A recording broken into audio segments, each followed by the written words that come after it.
এবার বিএনপিকে নিয়ে কঠিন সমালোচনা করেছেন হাসনাত আব্দুল্লাহ এবং সেই সঙ্গে দিয়েছেন কঠোর হুঁশিয়ারি।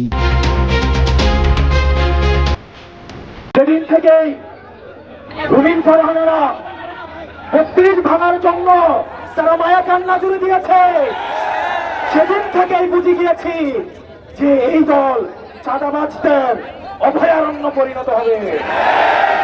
আসসালামু আলাইকুম দর্শক, বর্তমানে বাংলাদেশের সবচেয়ে বেশি যে মেইন টপিকটা হচ্ছে সেটা হচ্ছে এই যে একজন মানুষকে যে হত্যা করা হলো, সেখানে জড়িত রয়েছে বিএনপির যুবদলের নেতা। দর্শক, সরাসরি এটা বলা হয়েছে এবং বিএনপিকে এখন নানাভাবে মানুষ বিএনপির বিরুদ্ধে আন্দোলনে নেমেছে। ঢাকা বিশ্ববিদ্যালয় থেকে শুরু করে বিভিন্ন বিশ্ববিদ্যালয়, বিভিন্ন কলেজের লোকরা, এখন শিক্ষার্থীরা মিছিলের আয়োজন করেছে শুধুমাত্র এটাকে কেন্দ্র করে। দর্শক, এবার মুখ খুললেন হাসনাত আব্দুল্লাহ। তিনি কি বললেন চলুন আমরা সেই ভিডিও ফুটেজটা দেখে এসে তারপর এটা নিয়ে আমরা বিস্তারিত আলোচনা করব। আমরা টিভিতে, সিনেমাতে, পত্রিকায় আমরা দেখেছি লগি বৈঠার ঘটনা। লগি বৈঠা শুরু করেছিল আওয়ামী লীগ, সেটার সিলসিলা এখন বহন করছে যারা মুজিববাদের নতুন করে ঠিকাদার হয়েছে, তারা আমার সেটার সিলসিলা ধারণ করেছে। সেদিন থেকেই রুমিন ফারহানারা ৩২ ভাঙার জন্য তারা মায়া কান্না জুড়ে দিয়েছে। সেদিন থেকেই বুঝে গিয়েছি যে এই দল চাঁদাবাজদের অভয়ারণ্য পরিণত হবে। আজকে শুনলাম একজন বলছে নেতা যদি অর্ডার দেয় 10 মিনিটে নাকি সরকার পতন করবে। এই 17 বছর কোথায় ছিল? দেশনেত্রী বেগম খালেদা জিয়ার বাসার সামনে ট্রাকটা পর্যন্ত ছড়াইতে আসেন না। আমি জনগণকে বলবো, আজকের ঘটনাকে আপনারা মুড়ে মুড়ে আপনারা বিগ স্ক্রিনে মানুষকে দেখান, তারপরে সিদ্ধান্ত নিতে বলেন যে পরবর্তী বাংলাদেশটা কোন চাঁদাবাজদের হাতে তুলে দিবে। প্রিয় তরুণ প্রজন্ম, আপনারা রক্ত দিয়েছেন। আমার এই ভাইটা চোখ হারিয়েছে। আমার এই ভাইয়ের কাছে জিজ্ঞাসা করতে হবে। তারা বলছে আমাদের যেহেতু যতদিন না পর্যন্ত নির্বাচন হয়, তারা যদি সরকার গঠন না করে তাহলে নাকি এগুলো অব্যাহত থাকবে। ব্যাপারটা হচ্ছে এমন, আমি চুরি করতে থাকবো, তাহলে আমাকে বাসার চাবিটাই আমার হাতে তুলে দাও। আপনারা জেল থেকে বের হয়ে বলছিলেন মাসুম বাচ্চারা, আর আজকে আপনারা বড় বড় কথা বলেন। আজকে আপনারা মুজিববাদের ঠিকাদার হয়েছেন। আমরা দেখছি বিএনপির আরেকজন রয়েছে, জয় বাংলা স্লোগান দেয় ওনার প্রোগ্রামে। যদি বিএনপি করে জয় বাংলা স্লোগানই দেওয়া লাগে, তাহলে বিএনপি করার কি দরকার?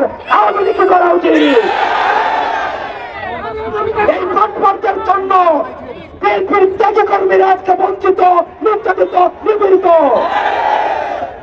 তারা এতদিন ধান খেত, ঘুমাতো, ঢাকায় রিক্সা চালাতো। আমার বিএনপির ত্যাগী ভাইদেরকে, কর্মীদেরকে এই নেতারা, এই ভোটপররা প্রতারিত করেছে, প্রতারিত করছে, প্রতারিত করবে। প্রিয় দেশবাসী, অনেক নেতা রয়েছে বিএনপির, আমরা বর্তমানে দেখছি তাদের গাড়িতে আওয়ামী লীগের সময় শুধু পতাকাটাই ছিল না, না হয় একজন মন্ত্রীর সকল সুযোগ সুবিধা তারা ভোগ করেছে। আমি চ্যালেঞ্জ দিয়ে বলছি, বিএনপির শীর্ষ নেতৃবৃন্দকে চ্যালেঞ্জ দিয়ে বলছি, প্রয়োজনে ফেস টু ফেস আমি ডিবেট করতে রাজি।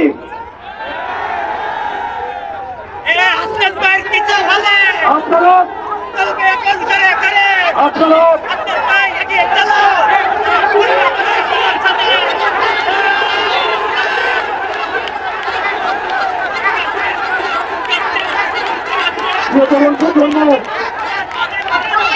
প্রিয় তরুণ প্রজন্ম,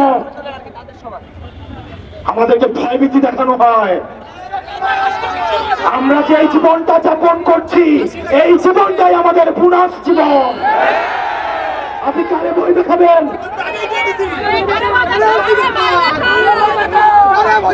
প্রিয় খুলনাবাসী, অনেক নেতাকে আমরা দেখেছি, এখন ব্যক্তিগতভাবে চিনি। এই 17 বছরে তাদের সম্পদ তো কমেই নাই, বরং তাদের ফ্ল্যাট বেড়েছে, তাদের সম্পদ বেড়েছে, তাদের ব্যাংক হয়েছে। উল্টা পিঠে কর্মীরা রাস্তায় মার খেয়েছে, মামলা খেয়েছে, বাড়ি যেতে পারে নাই, সন্তানদের দেখতে পারে নাই। এই প্রতারণার রাজনীতির অবসান ঘটাতে হবে। আপনাদেরকে সিদ্ধান্ত নিতে হবে যে আপনারা কাদের হাতে দেশ তুলে দিবেন। আপনারা পাড়া মহল্লায়, আপনারা অলিতে গলিতে প্রজেক্টর দিয়ে আজকের যেভাবে নৃশংস কায়দায় এই চাঁদাবাজরা আজকে যেভাবে হত্যা করেছে, সেই ভিডিও আপনারা মানুষকে দেখাবেন।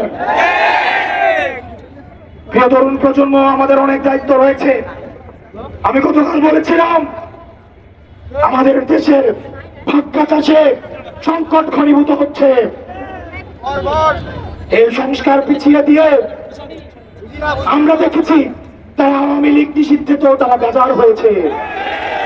তারা সংস্কার চায় না, তারা বিচার চায় না, তারা আওয়ামী লীগ নিষিদ্ধ চায় না। তারা আপনারা চান কি? শুধু কি চান্দা চান? শুধু চান্দার আগে আমরা সবাই মিলে খাইয়া চান্দা দেই।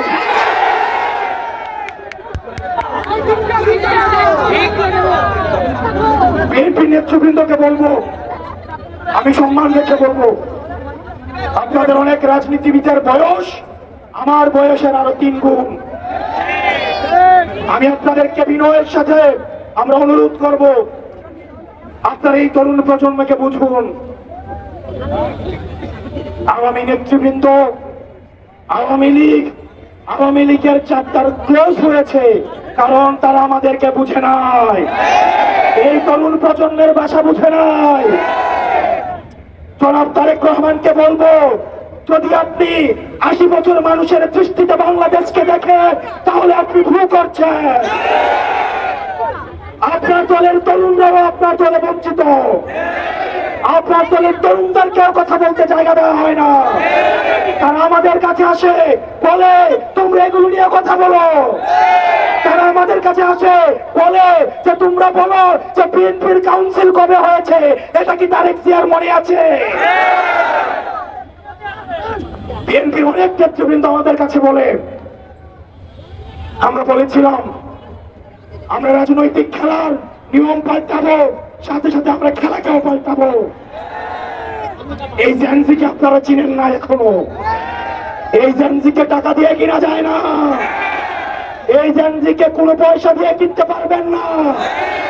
এই জেনজিদের লুটপাটের ব্যাংকের দরকার না। এই জেনজির প্রয়োজন আছে শুধু মানুষের ভালোবাসা।